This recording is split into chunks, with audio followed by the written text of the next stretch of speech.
ፈስ ያለበት ዝላ አይችልም። የናቆት ቢንቅም ተመልሶ አያንቅም። አቤላ ምን ነው እቺን ጠጋ ጠጋ ማለት ቃለ ማንሳት ነው ላንተ ነው። እሺ ያመኑት ይከዳል፣ ያመኑት ይከዳል። እንዴት ያማላለ ማን ነው ዘፋኙ? ብቻ እኔ ቲክቶክ ላይ ነው የሰማሁት። ሰላም ጤና ይስጥልኝ። በመላው ዓለም የምትገኙ የዘህራ ዩቲዩብ ቤተሰቦች እንዴት ናቸው? ደህና ናቸው ወይ?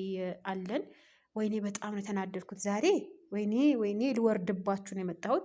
እናንተ ላይክ፣ ሼር፣ ሰብስክራይብ ደውሎ ምልክትና እንትኑን እንዳትረሱ፣ ኮሜንት እንዳትረሱ፣ ኮሜንት ስጡኝ። ምርጥ ኮሜንት ነው የምፈልገው ዛሬ ማለት ነው። እና እኔ የምለው አቤላ በዚህ ደረጃ ትወርድና በዚህ ደረጃ ዝቅ ትልና አብርሃምን ዘቅዘቅ አርግና ሄርሜላን ልትጎዳ ወይም አብርሃም ለመጉዳት እንደገና የተናገራቸው ንግግሮች ምንም አልጣሙኝም። ቪዲዮ የት ነው የተለቀቀው ውዶችዬ? ቢኒ ግሮስ የሚባል ብላችሁ ቢኒ ግሮስ ታውቁታላችሁ። እሱ ቤት ነው የተለቀቀው እና በጣም ነው የተናደዱት አቤላ ላይ። ምን አለ መሰላችሁ? ወይኔ በቃለ እንትን በቪዲዮ ላይ ከአብርሃም ጋር ሳስተዋውቃቸው ከሄርሜላ ከአብርሃም ጋር ሳስተዋውቃቸው ሄርሜላና አብርሽ ይሄን ደረጃ ይደርሳሉ ብዬ አይደለም ነበር ያስተዋወቅኳቸው አለ። እና ደግሞ ይሄ አንተ ነው ያስተዋወቅካቸው አይደለ?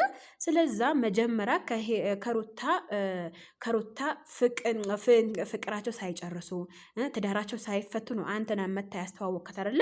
ስለዛ የሩታ ውድ ጓደኛ ነበር ካንተ ያመነችህ ነው የከዳሃት። ኦኬ ያመነችህ ስለከዳሃት ከሄርሜላ ጋር ወስተ አስተዋወቅከው። አንተና ማን ነው አብርሃምን ማለት ነው።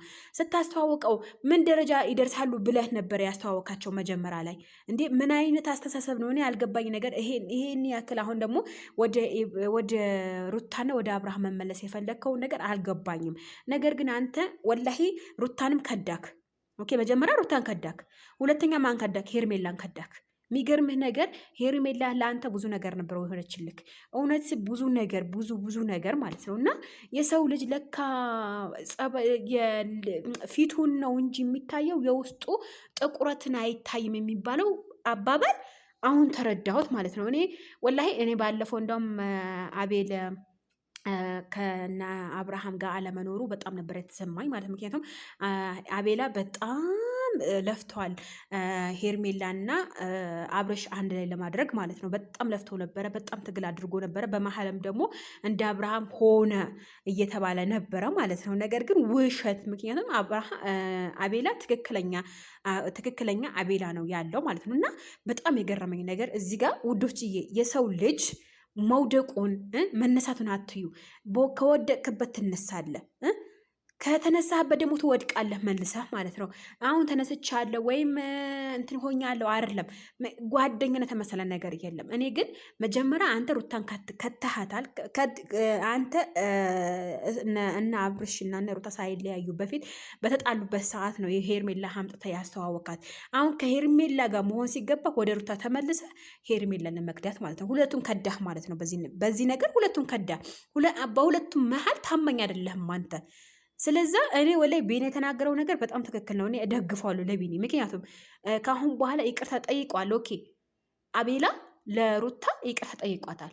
ይቅርታ ጠይቋል አይደለ? እንዲያው መድረስም የለበትም። ምክንያቱም መጀመሪያ የከዳት እሱ ነው። አሁንም ደግሞ ሄርሜላ የሚከዳት እሱ ነው። ለምን አሁን በአንዱ መቆም አለበት። እና በጣም የገረመኝ ነገር አቤል እኔ በጣም ነበረ የተናደድኩት። ባለፈው እና አብርሃም ቪዲዮ ሰርተው ወደ ራሱ ምናምን ተመልሶ ምናምን ባለው ቪዲዮ በጣም ነበር የበሸቁት። ለምን አቤላ መገኘት ነበረበት በሚለው ማለት ነው። ነገር ግን አንተ አሁን ዞሮ ወደ ርማ እንጂ በነገራችን ላይ በሁለቱም አይን አንተ ከሀጂ ሆኖ ነው የምትቀረው፣ ቆም ብለህ ካሰብክበት ማለት ነው። እና በጣም ነው የገረመኝ ውዶችዬ። አላቅም አንዳንድ ጊዜ ሰው ዝቅ ከፍ አድርጎ ማየት ለካ መውረድ ነው። እና በዚሁ አጋጣሚ ውዶችዬ እናንተ ጓደኛ ምረጡ ባይ ነኝ። በሌላ ቪዲዮ እከሰታለሁ። መልካም ቆይታ። ወዳችኋለሁ። አይ የሰው ነገር አያልቅ መቼም።